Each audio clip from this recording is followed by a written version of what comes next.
Hello. So I thought it might be nice to go through a few more books. So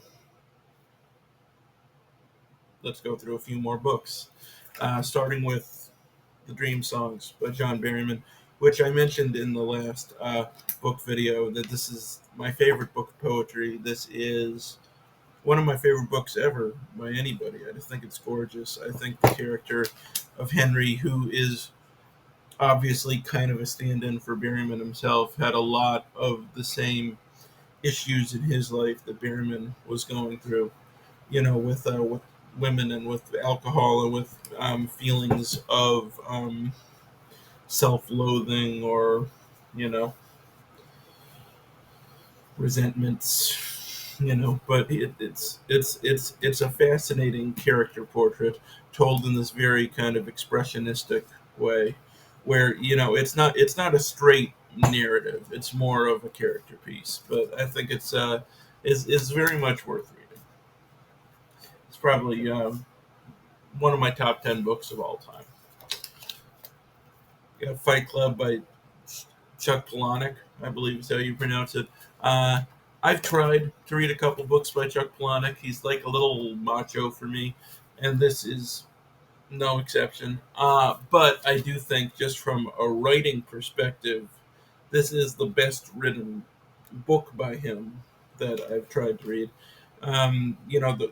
Just from a technical perspective, the writing's really strong in it, and I mean it is quite different from the film too. I think this franchise in general, it runs into this problem of wanting to critique, hyper masculinity, super macho shit, while also kind of reveling in it a little bit. So that's something I've had to kind of wrestle with in my mind. I mean, I think it is a very straight faced satire of that stuff, but I do think that a lot of people who indulge in that stuff and that kind of behavior are enjoy and get inspired by it.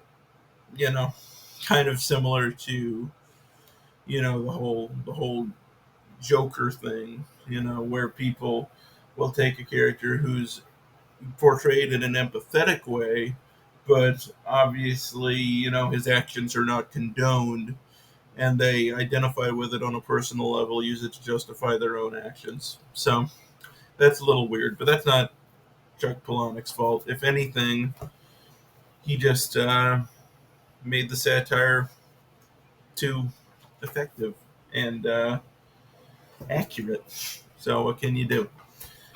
You got Herzog on Herzog.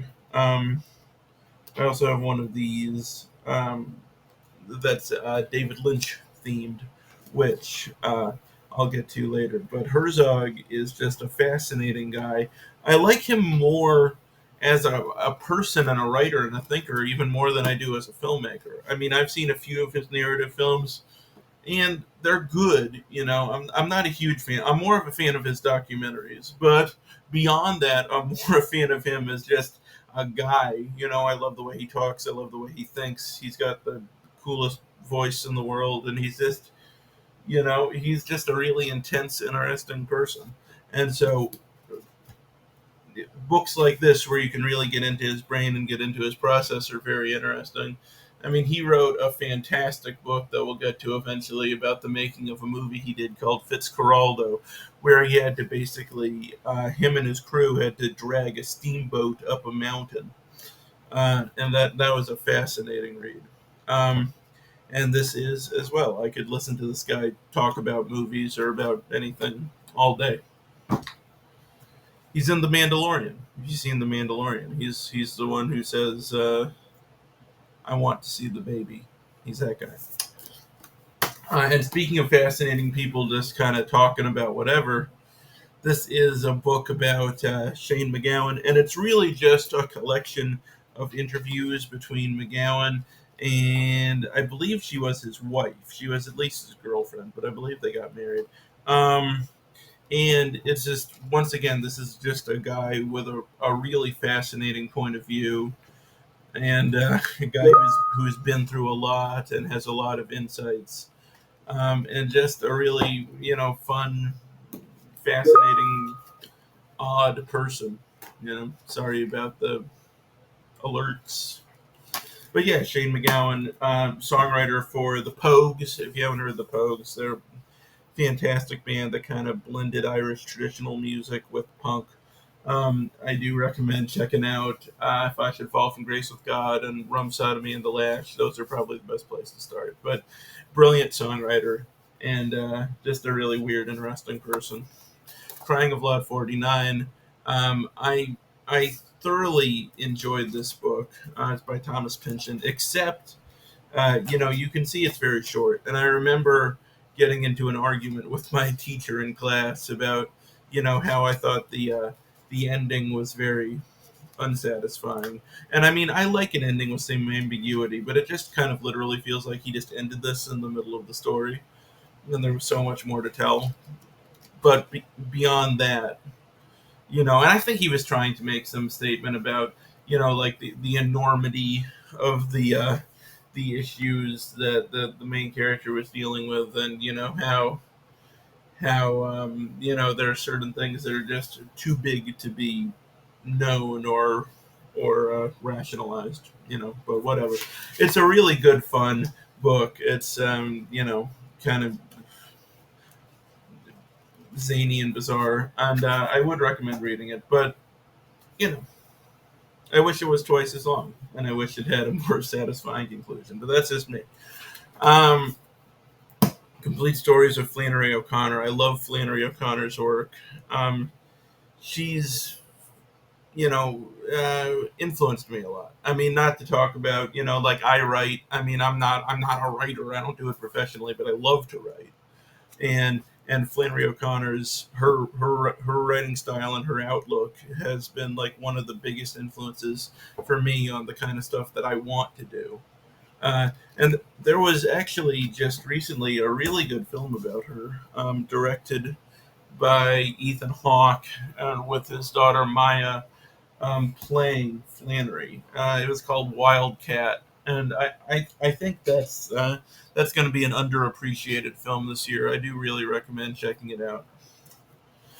This is a book of short stories by Dave Eggers. How We Are Hungry. You're going to be seeing a lot of Dave Eggers throughout this series thing. I mean, Dave Eggers is my favorite author, and this is just a really good short story collection. It's not my favorite book of his, but it's certainly worth reading. And it's got a story from the point of view of a dog called "After I Was Thrown in the River and Before I Drowned," which is a very powerful story. So yeah, I do recommend giving this a read and giving most of the other stuff he's written a read. There's The Sound and the Fury, and this copy of it is beat to shit.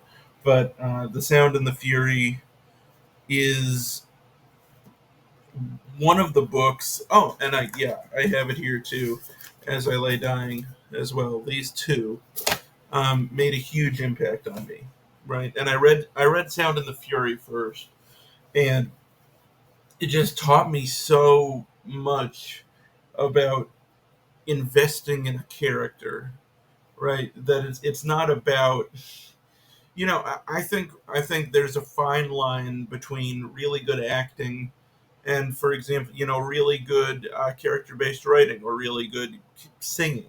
It's all about selling a narrative, right? And it's all about investing the listener in this point of view.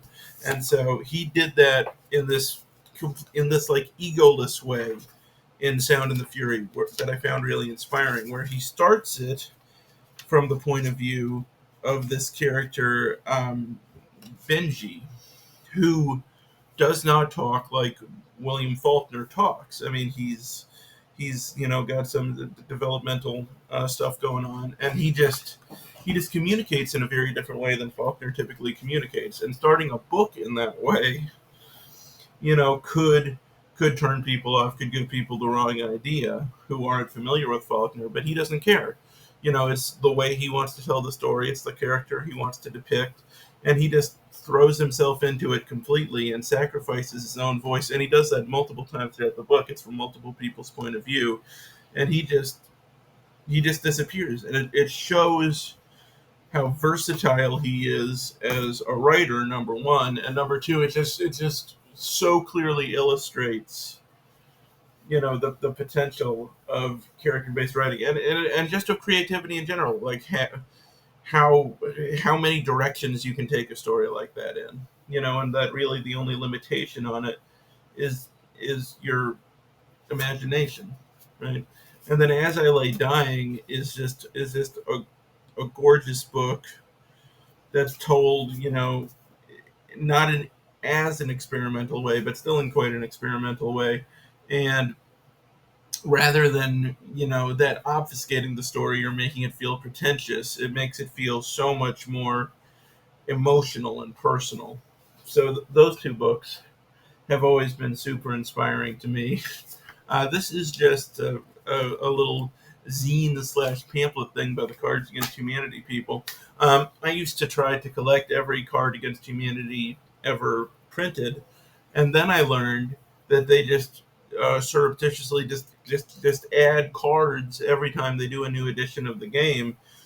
So I realized that pursuit was fruitless, and I just kind of gave up because there were all these cards out there that I didn't even know about, where I would have to keep buying new editions of the same cards that I already had over and over and over, and going through them and finding the new ones.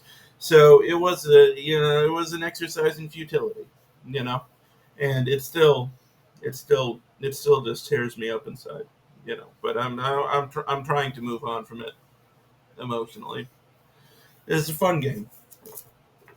Another Dave Eggers book, You Shall Know Our Velocity. And this is my second favorite book by Eggers. I'm sure we'll get to my first eventually because I have multiple copies of it. But You Shall Know Our Velocity is an incredible book. Um, it's his first totally fictional novel. His first book was, part novel, part memoir. So this is just a totally fictional story, and it is, kind of a globe-trotting thing, and you get to know these two characters and just really start to care about them, what they're going through. He originally published this as Sacrament, but he went back and expanded it, added to it, called it You Shall Know Our Velocity. And that's the only version of it I've read. But I can't imagine wanting any of this not to be there. It also does this really cool thing stylistically where it begins a certain way, and by the end of the book, you completely forget what happened at the beginning, and then it comes around and like punches you right in the face. It's a powerful thing. Killer Inside Me by Jim Thompson. Jim Thompson was kind of a noir kind of pulp writer in the 30s, I believe. Um, well, I think he was active in the 30s, but this came out in 1952. I'm a fucking idiot. But anyway, yeah, Killer Inside Me is an intense book. It's an uncomfortable book to read, but it's very powerful. And they actually made a movie of it. Michael Winterbottom directed a movie of it with Casey Affleck that I feel like was kind of misunderstood. Um, like he adapted a fucked up book into a fucked up movie, and he was very he adapted it very faithfully. Let's say that. And a lot of people were turned off by that and weirded out by that, and I was too. But that's like the point of the narrative. You're supposed to be kind of weirded out by it and repulsed, and I thought he did a lot of justice to that story. You got Day of the Locust by Nathaniel West. This copy is kind of beat up and stained, but I got it for cheap. And this also has Miss Lonely Hearts, which I haven't read yet. But Day of the Locust is one of those great, anti-Hollywood stories, and it was adapted into a wonderful movie in, I think, 1975, that I highly recommend. It's one of my favorite anti-Hollywood movies. There are actually a lot of those. That might be a video at some point. But yeah, powerful, crazy movie. Amazing little performance by Burgess Meredith. Got nominated for an Oscar. Maybe should have won. He was really haunting in that movie, I think. We got Empty Horses by Tobin Sprout. This is not really a book. This is a CD that basically comes with a booklet with lyrics and drawings. And I had to get this because not only am I a fan of Tobin's music, I think he's a wonderful artist as well. I actually have a little art piece by him right here, which is the shark repellent bat spray from Batman the movie '66. And yeah, Empty Horses is a gorgeous album. I highly recommend it. I think it's the best thing he's made, maybe since his first record or his first couple of records since Carnival Boy. So yeah, check it out. And I actually have more here, but I kind of think we've gone on for long enough. So I will get to these next time. Got a lot more books to get through. No reason to rush it. And until then, fare thee well.